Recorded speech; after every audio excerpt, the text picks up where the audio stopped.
찬양을 기뻐 받을 줄 믿습니다. 네, 감사합니다.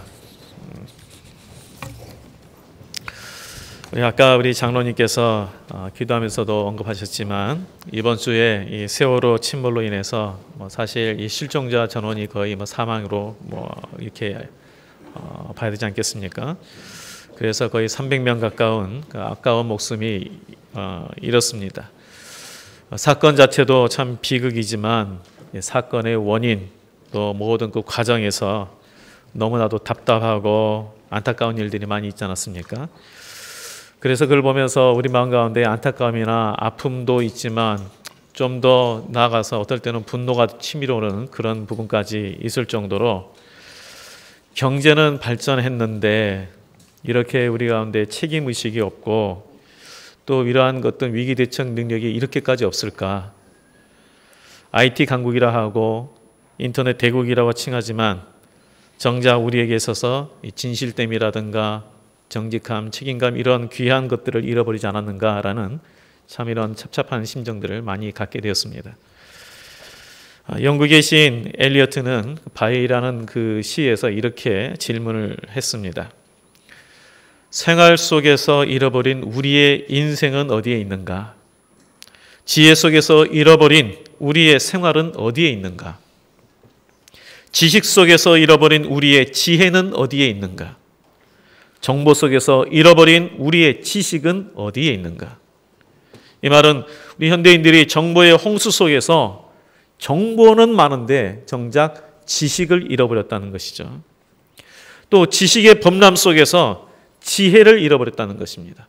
참 우리가 공부를 많이 하는데 단군 이래로 오늘처럼 이 오늘의 학생처럼 이렇게 공부를 많이 한 세대가 없습니다. 그런데 지혜를 잃어버렸습니다.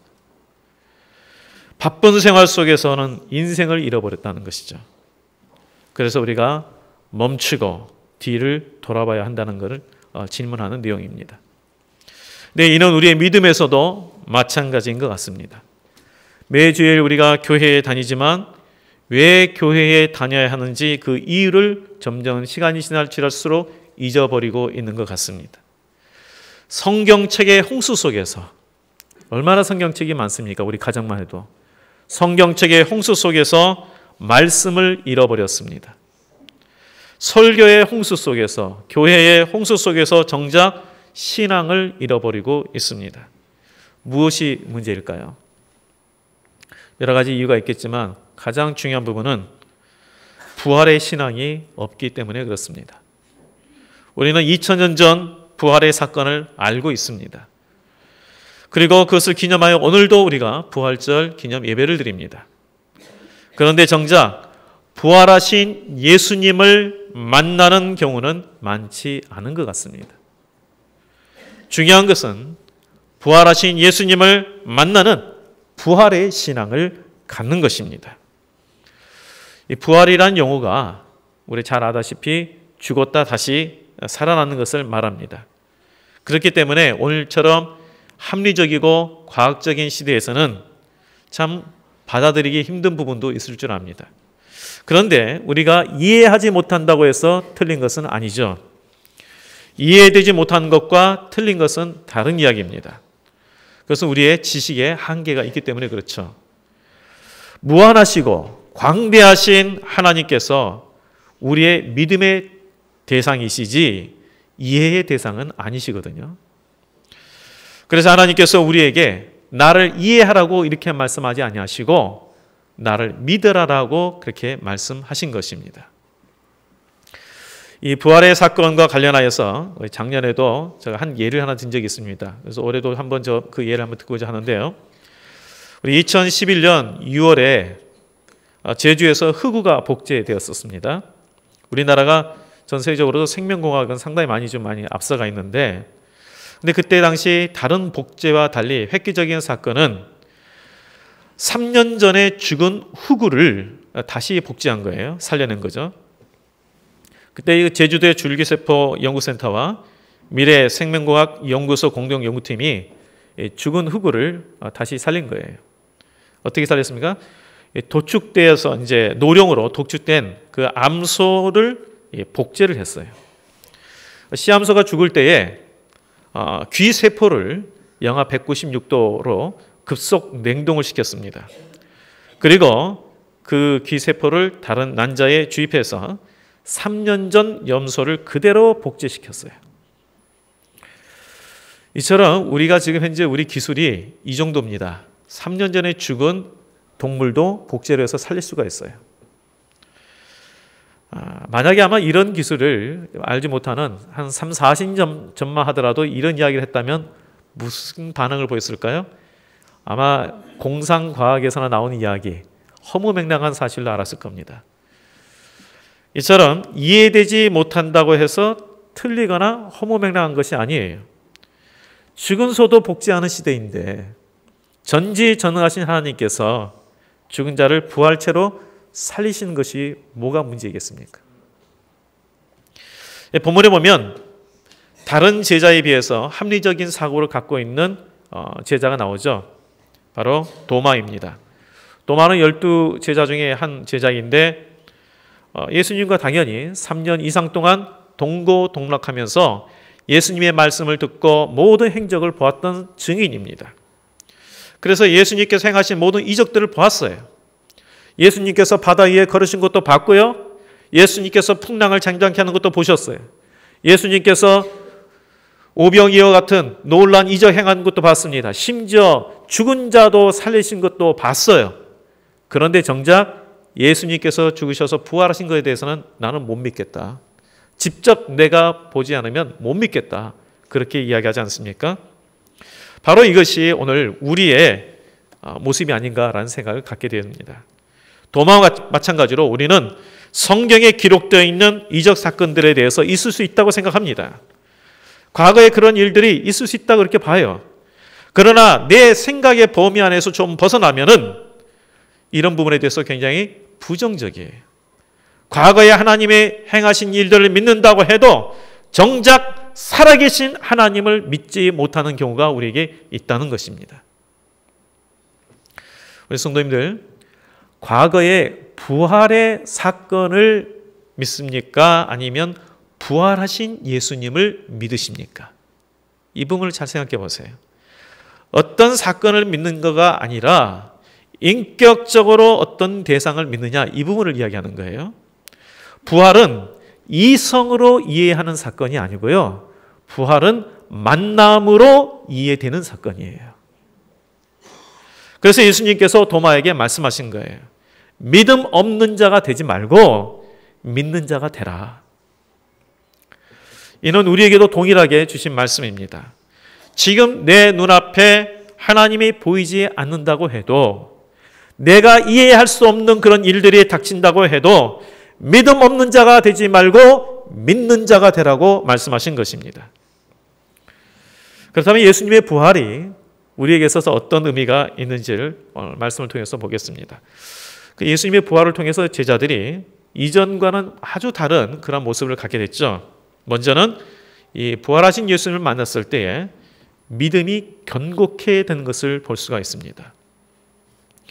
아까 말했지만 예수님의 부활은 역사적인 사건, 지식적인 내용, 과거적인 형이 아니라 우리에게서 필요한 것은 부활하신 예수님, 곧 체험적인 사건, 바로 현장이 중요하다는 것이죠.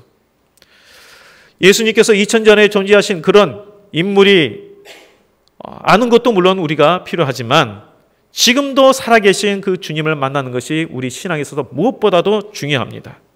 아무리 우리가 성경을 통해서 예수님께서 이런 일들을 행적을 행하셨다라고 우리가 안들, 지금 부활하셔서 우리와 함께 계신 그 주님을 만나지 못한다면 우리에게 어떤 믿음의 유익이 있겠습니까?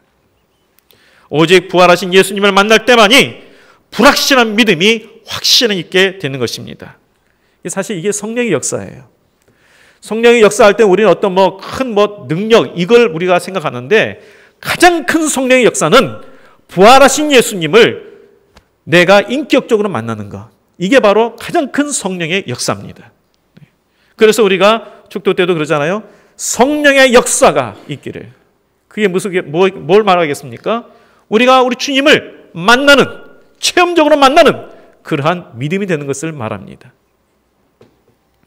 마치 바울이 부활하신 예수님을 만났을 때에 그 눈의 비늘 같은 것이 벗겨져서 온전한 믿음의 시각을 갖게 되었고 그 이후로는 흔들림이 없는 믿음으로 살았던 것과 마찬가지입니다.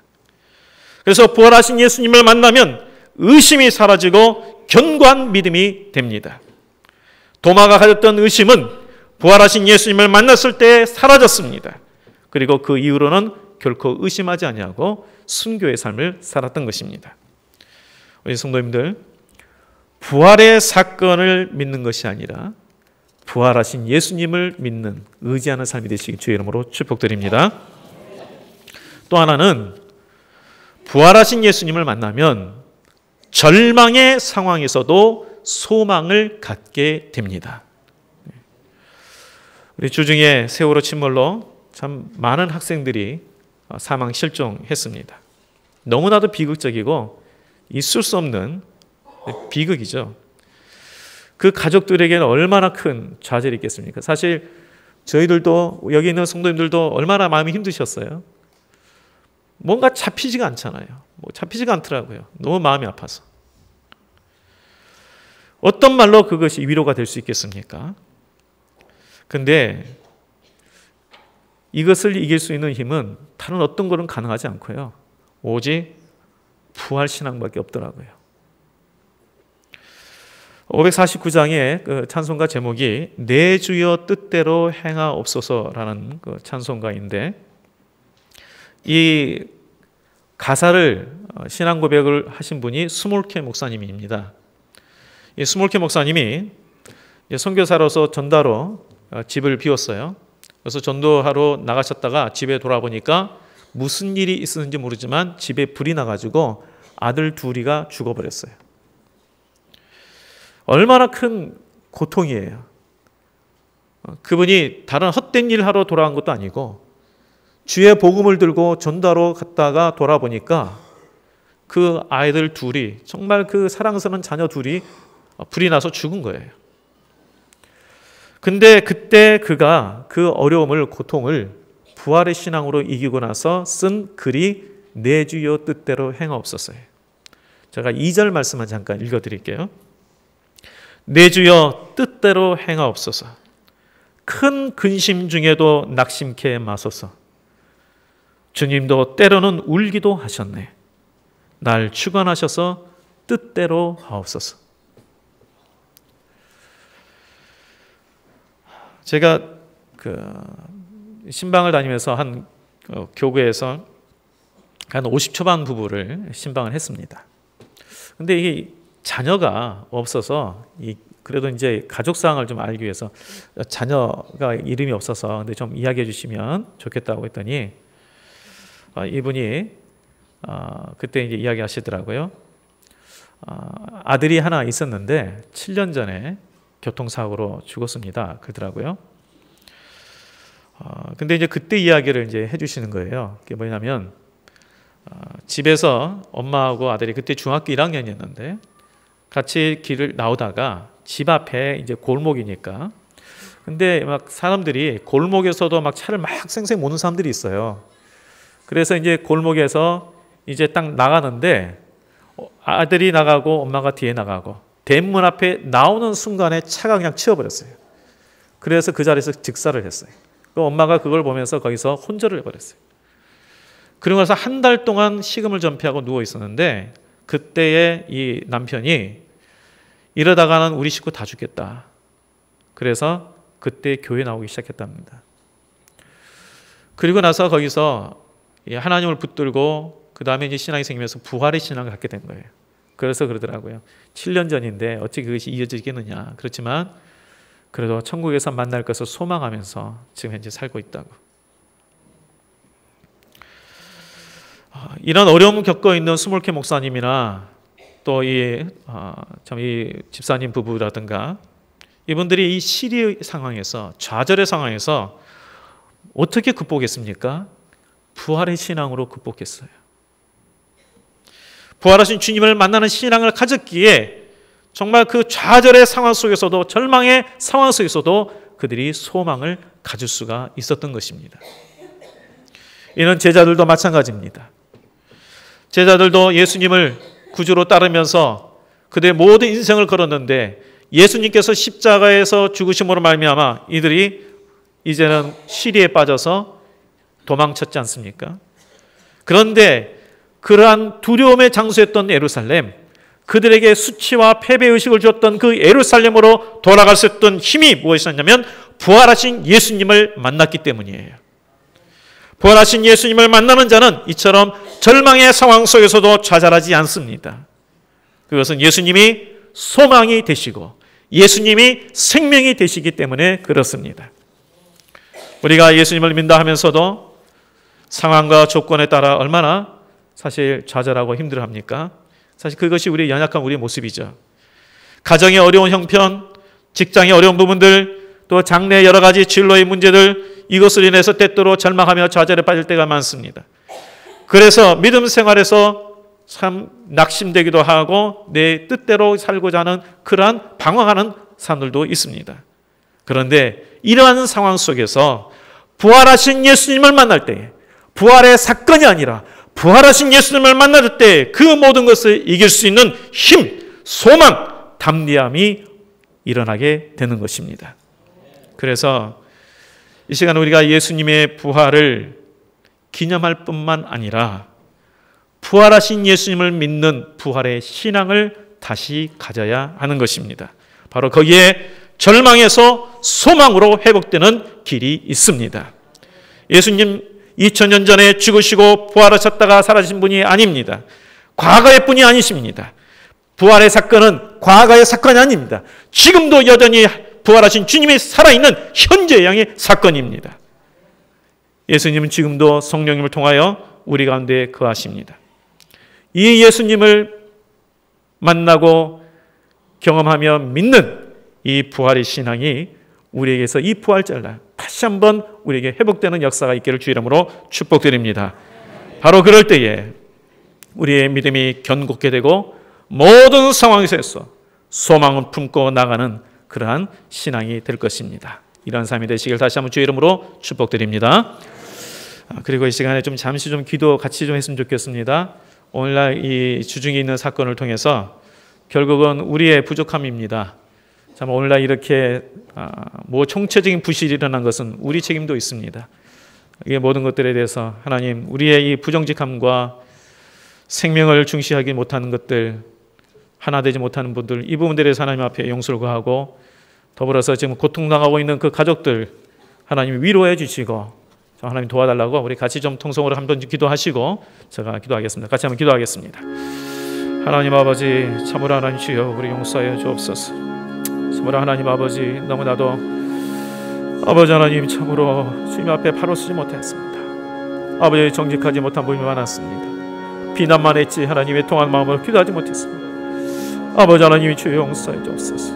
아버지 우리 의원들의 하나님 정말 탐욕과 부정직함들 그래서 어린 생명들이 참으로 이렇게 하나님 죽게 된 것이 참으로 하나님 아버지 주여 용서해 주옵소서.